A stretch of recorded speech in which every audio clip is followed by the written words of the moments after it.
안녕하세요. 크라이플 처치 존 목사입니다. 오늘 함께 나눌 말씀은 신명기 11장 10절에서 21절까지 말씀입니다. 본문 10절과 11절은 애굽과 이스라엘을 지금 비교하고 있어요. 근데 이 애굽은 문명의 발상지이자 고대로부터 곡창지대로 알려져 있고, 또 기근이 들었을 때에 이스라엘 조상들은 애굽으로 피하기도 했습니다. 그런데 모세는 본문을 통해서 젖과 꿀이 흐르는 땅은 애굽이 아니라 가나안이라고 말을 하고 있어요. 근데 이 애굽을 아주 열악한 곳으로 말하고 있더라는 겁니다. 왜 그런지 보니까 이 애굽 땅은 씨를 뿌린 후에 발로 물을 끌어와야 하는 곳이었습니다. 이 애굽은 나일강이 막 범람할 때, 막 차고 넘쳐 흐를 때, 그때를 이용해서 물을 저장하고 관계수로를 통해서 농사를 지었고, 또 기구를 조절하기 위해 발을 이용했습니다.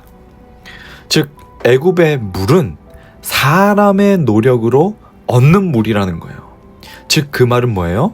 사람을 끝없는 노동으로 이끄는 그런 착취의 시스템입니다. 이스라엘 백성은 400년 동안 종살이를 하면서 바로 이 물을 얻기 위해서 계속해서 노동을 쉬지 못하고 했어야 했죠. 반면에 이 가나안의 농사법은 하늘 농사법이에요. 사람이 물을 대는 것이 아니고 하나님이 물을 대십니다.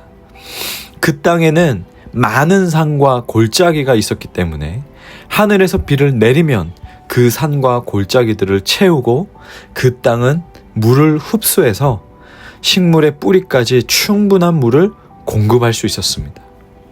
이 물을 흡수한다라는 표현은 하늘에서 물이 수시로 내려와서 땅이 그 물을 빨아들이고 계속 수분을 공급하고, 그래서 식물들이 넉넉하게 자란다는 뜻입니다. 즉 가나안 땅의 이 특성상 비가 아니고서는 물을 얻을 방법이 없었던 거예요. 그 산과 골짜기에 어떻게 사람의 그 노력으로 물을 채울 수 있겠습니까? 어떻게 식물들이 넉넉히 자랄 수 있도록 물들이 공급될 수가 있었겠습니까? 그러니까 비밖에 없었던 거예요. 그렇기 때문에 이스라엘 백성이 하나님과 올바른 관계 속에 있다면 하나님께서는 가나안에 비를 내려주실 것입니다. 그러나 하나님께로부터 돌아서서 우상을 숭배하고 악을 행한다라고 한다면 하나님께서는 비를 내려주시지 않을 것입니다. 그래서 비가 오지 않으면 그 젖과 꿀이 흐르는 땅은 이스라엘을 멸망으로 삼키는 심판의 땅, 심판의 도구가 되는 것이죠.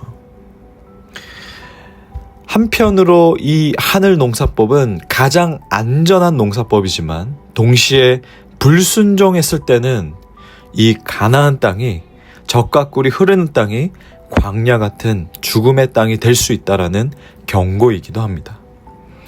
우리가 겉으로 이 눈으로 보기에는 산과 바위가 많은 가나안 땅보다 넓은 평지로 이루어져 있는 애굽이 더 좋아 보일지도 모릅니다.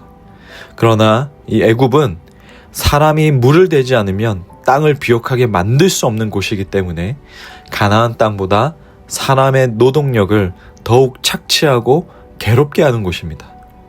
우리가 살아가다 보면 이 세상을 보면서, 그리고 이 도시를 보면서 그 지역들은, 이 세상은, 이 도시는 화려하고 모든 것을 가지고 있는 장소처럼 여길 때가 있습니다. 그렇게 보이죠. 그러나 그 화려한 도시 뒤에 숨어있는 가난과 결핍과 저주를 우리는 보아야 합니다. 반대로 가나안은 인간의 노력으로 땅에 물을 댈 수 있는 곳이 아닙니다. 그러나 하나님의 말씀에 순종하고 바른 관계 가운데 있다라고 한다면 사람의 노력과 상관없이 하나님께서 비를 주시고 땅은 젖과 꿀을 생산해낼 것입니다. 우리는 이 땅에서 끊임없이 보이는 것과 보이지 않는 것에 대한 관계 싸움을 해야 합니다. 보이는 영역의 마음을 빼앗기지 말고 또 보이지 않는 것을 바라보는 그 볼 줄 아는 믿음의 눈이 열려 있기를 주님의 이름으로 축복합니다. 13절부터 보면 순종하는 백성에게 허락하시는 이 하나님의 농사법을 소개하는데 바로 이른 비와 늦은 비입니다. 이스라엘은 이 지역 특성상 우기 때 2번 외에는 비가 오지 않습니다.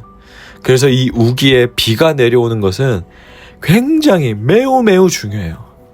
가을에 오는 비를 이른 비, 봄에 내리는 비를 늦은 비라고 합니다.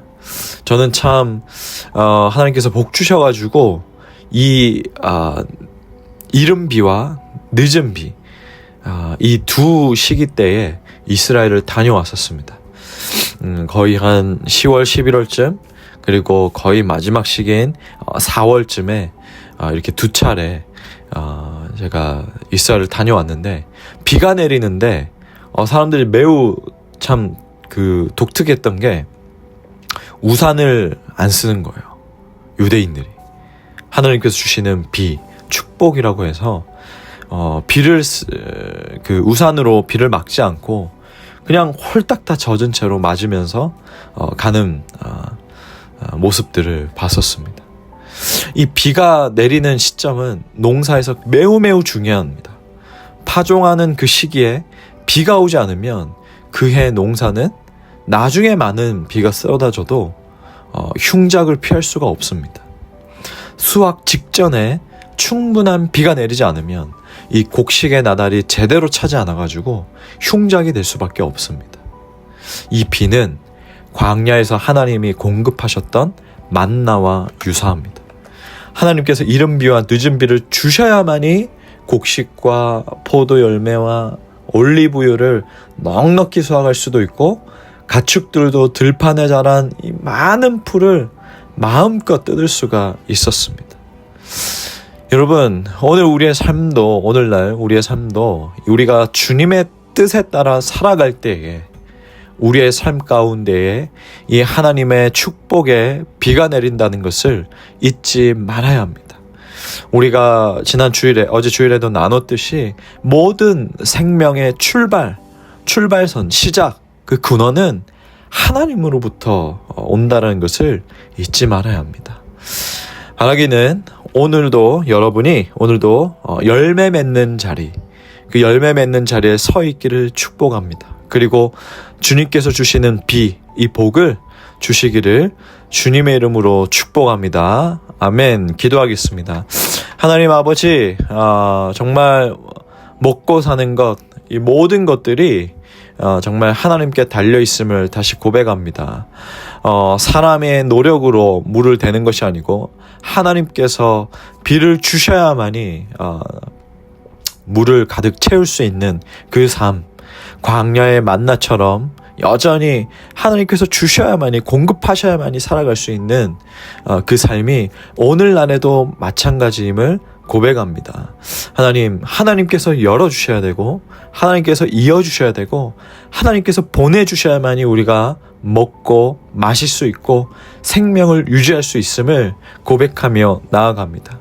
아무리 이 세상이 최첨단으로 발전하고 문명이 발전하고 막 그 엄청난 급속도로 빠르게 여러 가지 것들이 발전한다고 할지라도 그것이 우리를 먹고 살리는 것이 아니고 하나님께서 우리를 먹고 살리신다는 것, 이 고백이 더욱 강화되게 해주시고 이 고백이 무너지지 않을 수 있도록 붙들어 주시옵소서. 오늘도 주님께서 보내신 그 자리에 서 있습니다.